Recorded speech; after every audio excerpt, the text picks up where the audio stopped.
I've experienced abuse, sexual, physical, harassment at any time of the day or night. So in my mind, it makes no difference where I am. I could be assaulted, I could be subject to harassment, I could be made to feel unsafe anywhere at any time. Yesterday was the anniversary of Ashleen Murphy's death, who was killed when she was out running at 4 p.m. And all the time I keep thinking about what was on her mind. She probably, maybe it was raining in the morning when she looked out before work and thought, do you know what, I'll just go for a run late when I come home because it'll be light. And there's nothing intrinsically bad about the dark. A lot of the reactions to women who've been harassed or killed or outside is that they shouldn't go out in the dark. It's the dark that's the problem. And I think that obfuscates the issue, which is the problem is men who want to attack women. Welcome to Running Tales, the podcast that seeks to tell the extraordinary stories of everyday runners. I'm Craig Lewis, and that was the voice of Dr. Ashley Morgan, a runner for more than 30 years and known simply as the Doc around friends in the running community. Her views on women's safety when running are well worth listening to. She's also an active member of the increasingly popular, both online and in person, Running Punks group. And I started our interview by asking her exactly what Running Punks is and how she came to be part of that community. Running Punks was started 3 years ago now, I think, by two men who were friends. And one of them, Jimmy Watkins, was an international Wales champion runner when he was younger. And then he gave it all up to be in rock bands. And then he met a guy called Rod Morgan, who was a drummer in rock bands. And they hadn't seen each other for years and years, but they met each other while they were both running. And they were like, oh, yeah, we used to be friends. How nice. And they got in touch with each other and they started talking about maybe doing something together, maybe starting. They talked about how they...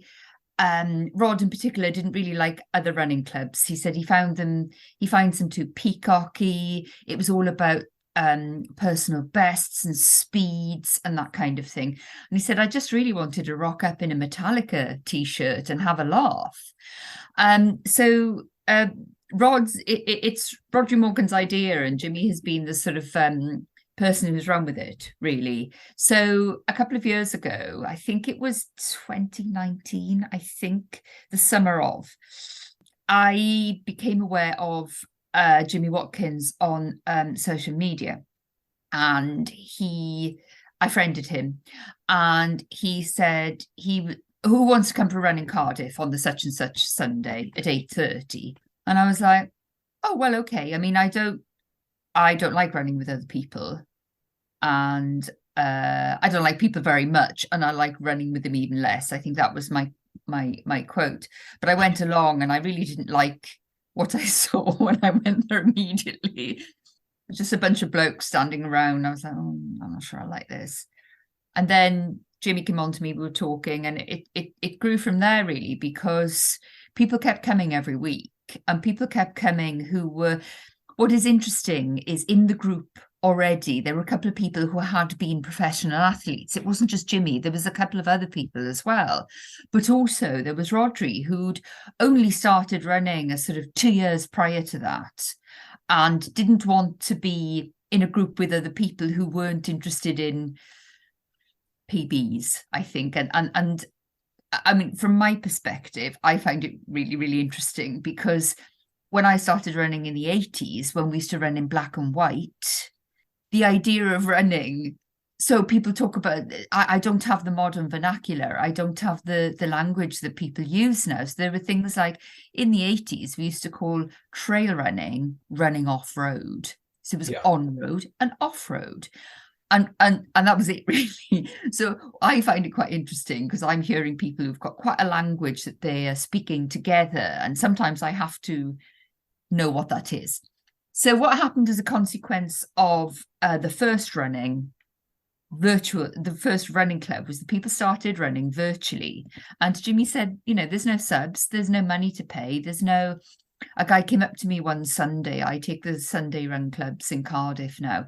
And he said, well, I've been for a couple of times now. And how much do I pay? And I was really taken aback. And I was like, pay for what? What do you mean pay? He said, well, what's the subs? What do we pay? I said, no, there's no money.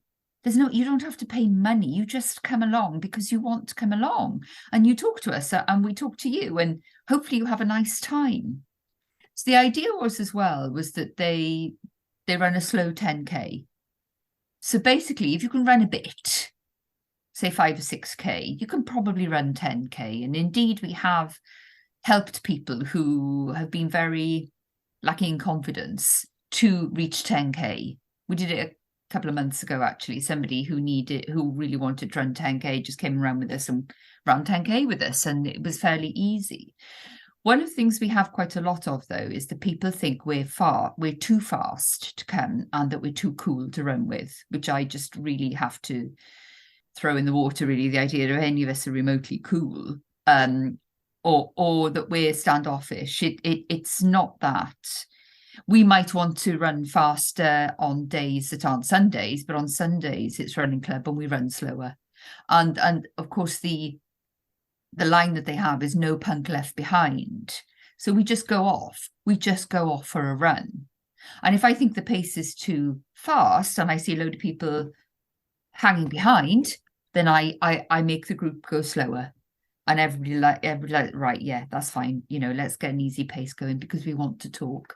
So that's how Running Punk started. Now it seems to have gone beyond the Sunday Running Club into this phenomenon across, well, at least across Twitter, I think it's fair to say, with punks across the world. I've seen punks in America and all kinds of other places. How did that develop? I think Jimmy is quite an enigmatic. He's not an enigmatic character, actually. He's a very out there person. And I think he just started retweeting things. Also, of course, I forgot to say this. Jimmy does music reviews as he's running. He will run to an album and he'll cut it down to about 2.5 minutes and put it on up on the internet, and he'll tag Running Punk. So people, particularly bands, started hearing about Running Punks through being interested in either having their music reviewed or other people, or being interested in other people's music. So a lot of bands joined us. But also, so there's Jimmy, and he's got a fairly big reach now. I think when he reviewed Tom Jones had a new LP out, Tom Jones, the Welsh singer, about 2 years ago, I think. And Jimmy reviewed that, and Tom Jones friended him. So once you've got that kind of social media footprint, it does seem to grow like Topsy. I don't know. I've just written a book chapter on Running Punks, and I don't know now. And I wrote it last year. I've just sent it off today. I just edited it. And at the moment, I think I wrote there was something like 44,000 members in total across all these social media platforms that Running Punks is part of, Insta, Twitter and Facebook. Now, I don't know how many of those are duplicates, but it is in the high thousands and it's getting bigger. I also think one of the reasons people started cheering about Running Punks was because of the merchandise. So they got a designer to design this pretty cool logo, which has 2 safety pins, the idea being that has sort of punk iconography, but also this idea of you're safe if you come and run with us. We're a safe space, all welcome. I've never had to tell anybody off, but I would do if I saw somebody saying something or being inappropriate in the group. So the idea is that we attract people who are fairly laid back and easygoing, but quite a lot of people who lack confidence, really. And that kind of way of thinking has spread beyond the running into some of the sort of conversations, certainly on Twitter, that I've seen. And I know that I regularly see you tagged into things involving posh selfies. And That's mine, actually. Yeah, and I also see people wearing Hawaiian shirts every Friday, I think it is. Yeah. It seems a real sort of fun community as well. Yes, we don't take ourselves too seriously. I started the posh selfies lockdown has been this incredible thing, particularly for me, because before, I didn't go on social media until January 2019. I'd never been on it before, and I was worried about being on it because I'd heard, particularly as a woman, I'd heard such negative things. So I was very worried about being on it and what people might say to me or what might happen if I expressed myself. But what I found was, like-minded people. So in lockdown, for example, of course, we weren't going out. So, but I have a great wardrobe. So I used to curate my clothes. Every week I would wear something different. So that's where the idea of the posh blog selfie came from. And now people from all over the world take just a photo and they're sending it to me. And then Running Punks are probably resending that.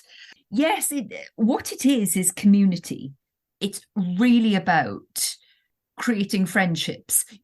Most of us have very little in common, to be honest. We're from all walks of life. If I could be bothered to do another research project on running punks, because I've done 2 already.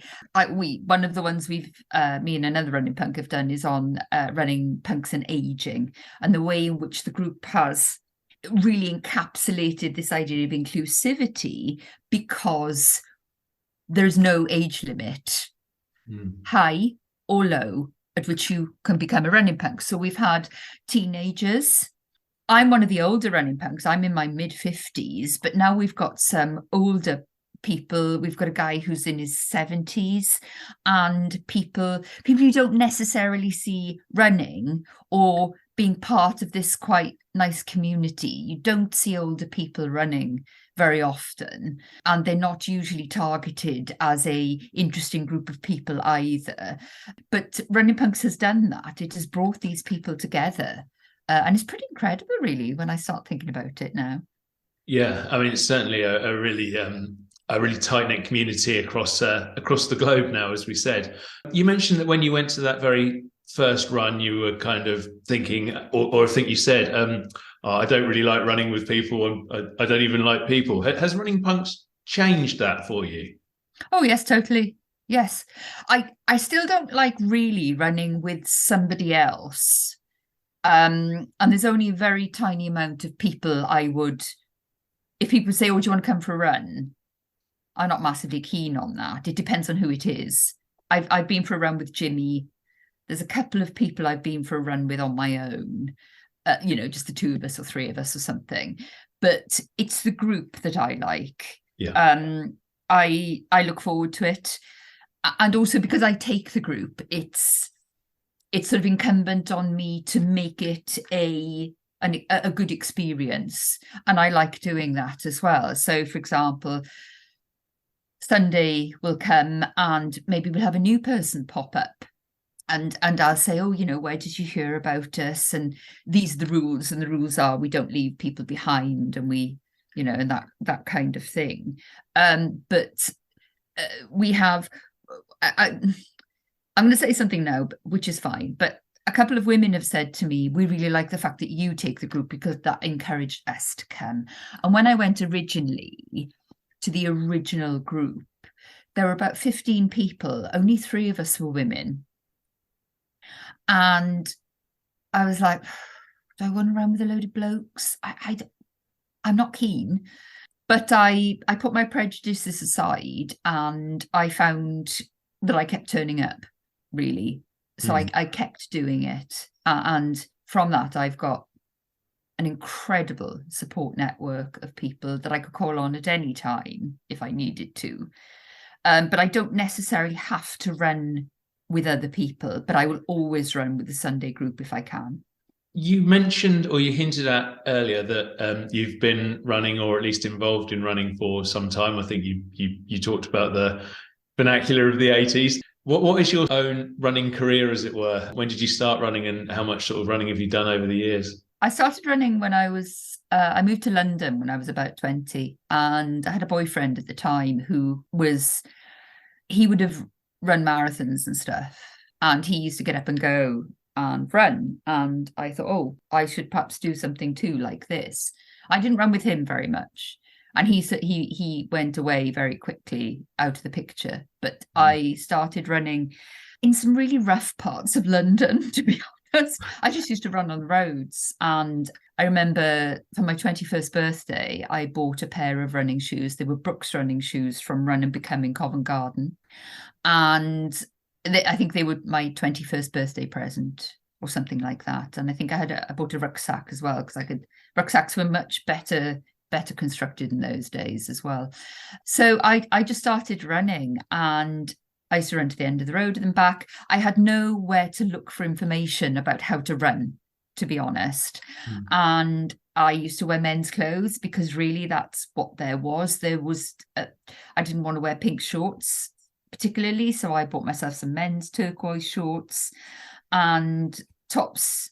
I had a running top. I think I wore one of everything. I had one pair of shorts. I just used to wear any socks.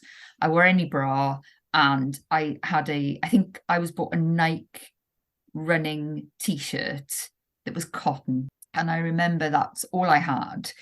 And I just used to run. And then I started running, just going longer. And I think with this boyfriend, I think we ran very, very long time ago, the Cardiff Half Marathon, which was in the late 80s, before Cardiff Half Marathon became a big sponsored thing. I remember running that in the late 80s, and there were roads that we were running on, roads that weren't properly built through sand and areas of Cardiff I had no idea about.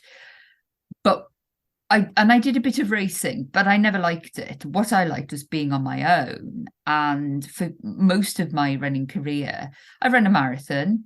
I've run loads of half marathons, and the more I run them, the less I like them. I don't like other people. I don't like timed starts. I ran half marathon last year. I ran 2 last year, and the time starts are not nice. I don't like them. I don't like standing around with other people waiting for someone to tell me I can go across the line. It's not really why I run.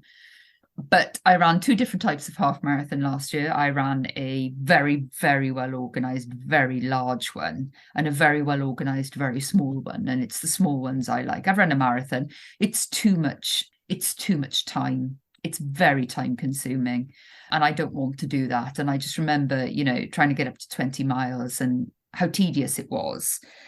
But so my running career is really boring. I just used to go and run. But the thing is, wherever I am and wherever I've been in the world, I've always got my running shoes and my bra with me, so I can always go. Yeah. So if I go, say, for example, if I'm on holiday, wherever I went, I would always go for a run. If I'm at a conference for work, whatever country or wherever you are, take your running shoes with you, go for a run. So one of the things I find, it gets you. I remember going to Toronto quite a few years ago, and I knew a friend of mine was going to be there, and we had plans to meet each other, not the day I was out running, but the day after. And I was quite jet lagged, and I got up and thought, I'll go for a run. And by doing that, I got to know the city really, really well. Oh, so while I was out on my run, my friend, who's a school friend from Wales, tapped on a window of a cafe as I ran past in Toronto. And we just about had mobile phones then. It was about, 18 years ago, 17 maybe. We just about had mobile phones. I'm not even sure I had one. Yeah. So we weren't like, keeping in touch. It was like, there's my friend from school in a cafe in Toronto and I'm running past. But I find it a really, really good way to find out where things are.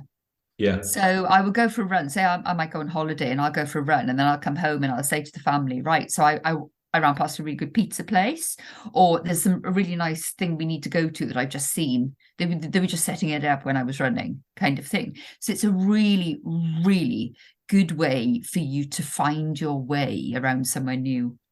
And is that the main reason that you've kept running whenever you've done it, or is there other reasons as well? Because presumably you're running on your own or with the group kind of regularly at the moment. I just wondered if that's enjoyment of getting out in the country, for the good of your own mental health, for your fitness, or a combination of all of those things. What I realise now, having run for 34 years, is that I'm a compulsive runner. It never, ever occurs to me, unless I'm really ill or pregnant, which I was once, and I still ran a bit then.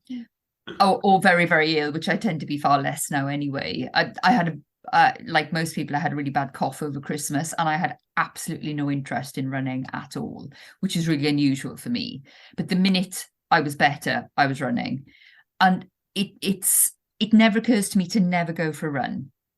So every day I get up and I think, right, when am I going to get my run in? And I realize that I've been like that since I started running 34 years ago. There's no sense of, oh, weather's bad, or, I've got loads of stuff to do. We've all got stuff to do, but somehow I always manage to get out. And Right. it never occurs to me that what that is. Is it better for my mental health? Is it better for my physical health? Of course it is. It very much is. I'm extremely arthritic, severely arthritic now, I realize, at my age. And I think it's really, really important to keep moving, because I know in the past people were advised to keep still, and moving clearly is much more beneficial than it is to keep still. So I'm just moving all the time if I can. But it never, ever really occurs to me not to go for a run, to be honest. I think that's great. I mean, I think if you could find out what the secret to that is and bottle it, you'd make yourself a lot of money selling it to people all around the world who kind of love running, but will always have that moment of, oh, I just don't fancy it today. Just to move things on, you've mentioned a couple of times that you sort of like running on your own. You mentioned that when you were in London, you used to go off and run in all kinds of weird and wonderful and not always that safe places. Yes. I mean, some people, and I obviously researched you, so I kind of know what your answer to this is going to be up front, but some people would maybe turn around to say to you, as a woman runner, you're putting yourself in danger by doing that. Why would you do that? Yes. Again, it never occurred to me that I couldn't run, or that I shouldn't run at whatever time of day or night I wanted to. I have run a lot in the dark because, after work in the winter, that's your time. Or very early in the morning, that's your time.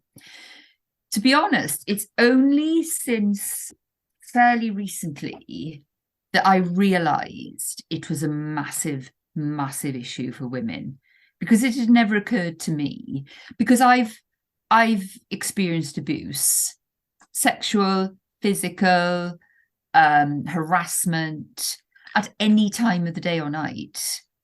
So in my mind, it makes no difference where I am. I could be assaulted.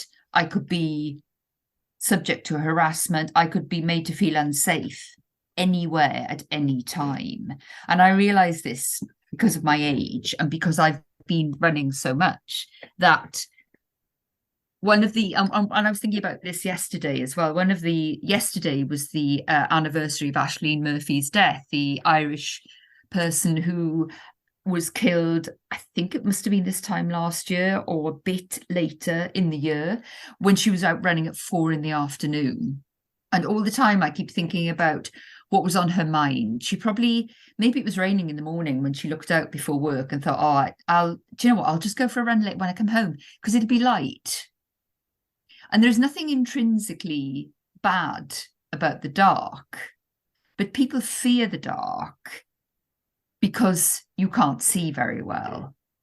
Also, a lot of the reactions to women who've been harassed or killed or outside is that they shouldn't go out in the dark. It's the dark that's the problem. And I think that obfuscates the issue, which is the problem is men who want to attack women. And I'm very keen on saying that as loudly as possible. And it was very interesting. Again, 2 years ago, maybe was it, I was asked on a radio program to talk about this. And the guy, it was really interesting. We were talking about the dark and whatever. And he said, well, what would your advice be? And I said, well, run when you want to run. And he said, yes, and he said this really interesting thing. He said, what if a woman hears you saying that and thinks, well, it's fine for me to go out in the dark, and she gets attacked? Won't that be on you? He said. Right. And I said, well, I'm not attacking her, am I? And also, I feel very much that if we shouldn't be allowed in places like outside in the dark, then why are we paying the same tax as people who are fine in the dark? Women are paying the same tax as men, but women are told that they can't go to certain places, or don't go down there, they shouldn't go there. Why we be treated the same then when it comes to our tax and our, there's nothing. Lighting will make no difference to a man who wants to attack you. And indeed, I have only been attacked in the daylight myself, in public, in front of people. So but I also find as well unhelpful what people say is unhelpful thinking. Well, when I try and talk about things like, as you were saying, women running in the dark, should they be there? Should they not be there? And there's another reaction to that, which is that's very unhelpful thinking. Women shouldn't have to feel like that. And then, and it's often women who say these kinds of things. They say, I'm fine. I've run on my own in the dark through the fields all my life, and it's fine. This kind of thing is unhelpful thinking, and it makes women afraid. And my answer to that is no. What makes women afraid is being attacked. That's what makes us afraid. But what we also fear is being attacked in the dark and then being told it was our fault. Yeah. And I cannot come to terms with that as a person.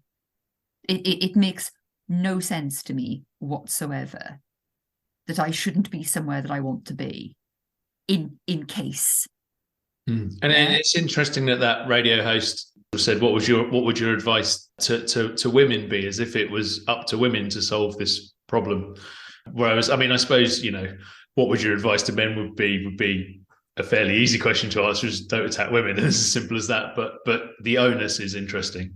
Oh, but we live in a patriarchy. I know why it's like this.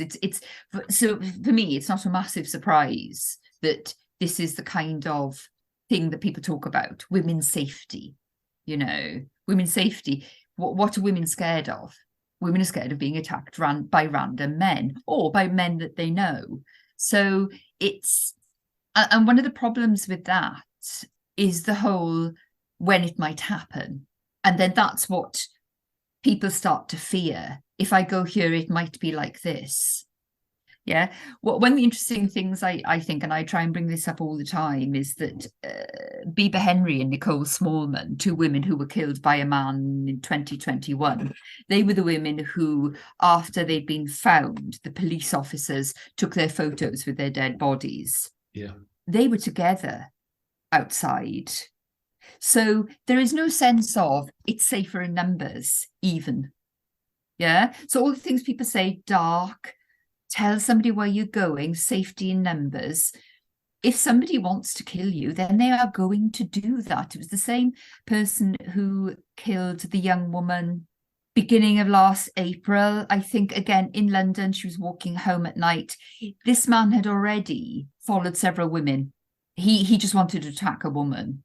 And it just so happened, to find her on her own, or that she didn't know he was there. Some people are very, very committed to wanting to do that. And that, again, is the thing that we can't legislate for. Even if you tell somebody where you're going, you can't stop somebody who wants to kill you. And people do. Some men do want to kill women, and that's a very unpalatable fact. Or they want to rape them and hurt them. And again, that's a very unpalatable fact. And when I say things like this to people, they say, but there's so few men. And I'm like, yeah, but there's a lot of harassment. And that's where it starts. It starts with harassment. It starts with men making feel women uncomfortable. It starts with men oppressing women through things that they say, or physically jumping in front of you when you're running, for example. I have this quite a bit. Even me. I still have men who jump in front of me, try and block my way for a laugh. Yeah. So, and you might think, oh, that's very, that's just an isolated incident.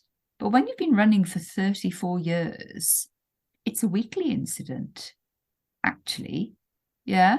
And actually, that brings me on to something else I was going to ask, actually, which was not so much how bad men, inverted commas, are going to be bad men, and there's probably not too much you can do about it except lock them up. But is there a way for men to run around women? I'm sort of thinking, I've heard things like, cross the road if you see a woman coming on their own and it's dark, or something like that. How can any men listening out there be more aware and more helpful? I think the best thing to do is to do nothing and just carry on with I've heard a lot of this, men sort of trying to get out of their way to sort of, not make a woman feel scared. I mean, you don't know how that woman feels. She might be perfectly fine, and you trying to get round her might be really annoying. And the thing to do is just leave women alone, I think. Don't speak to them, don't call at them. The runner's etiquette is that you say hello, right? Am I right? Yeah. It doesn't happen all the time, but most people, 98% of people that I just wave to, or I hold my hand up, or we acknowledge each other, do it back. And we've just acknowledged that each other is there. We're a presence. Sometimes people say hello, and that's fine too. But I think the best thing for men to do for women, is to do nothing at all when they're out running. Don't speak to them. Don't draw attention to them.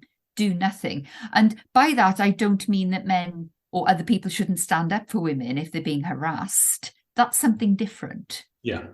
But if men are out running and they see another woman running, just run past, Simple as. What is next for you as a runner? I noticed on your Twitter that you completed 2,500 kilometers last year. I know you said you don't particularly track distances or times or anything like that, but is it more of the same, running with the running punks, enjoying your running? Yes. Is this something that you just see yourself doing for as long as you're here on this planet? As long as I'm alive. Yeah.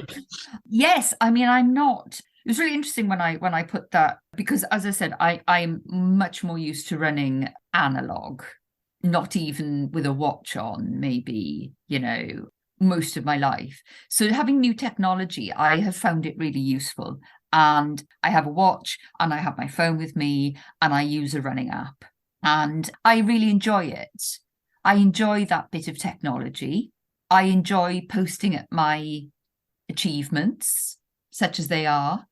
And all I ever want to do is go a bit faster. And that's what technology has allowed me to do much quicker. Because in the past, say you're doing interval training, you'd run between trees, for example. I know this sounds really, really basic, unless you had a coach. Which I remember doing it myself, yeah. Do you remember doing that? Park benches, speed up until you get to, you do one, and then you slow down, and then maybe you do two, and then slow down, and that was interval training. That's just what you did. But now what I find is I can be much more accurate and I can build my speed up quicker. That's all I'm ever interested in, is being quicker than I have been.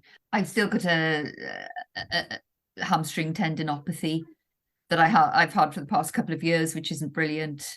And recently my arthritic toe joint has become really, really sore. But I'm still running because I have to. And I'm just treating that myself. But the only thing I'm interested in is running for myself. And as going a bit faster, maybe I am, because I don't have FOMO at all with races, fear of missing out. Yeah. It's really funny.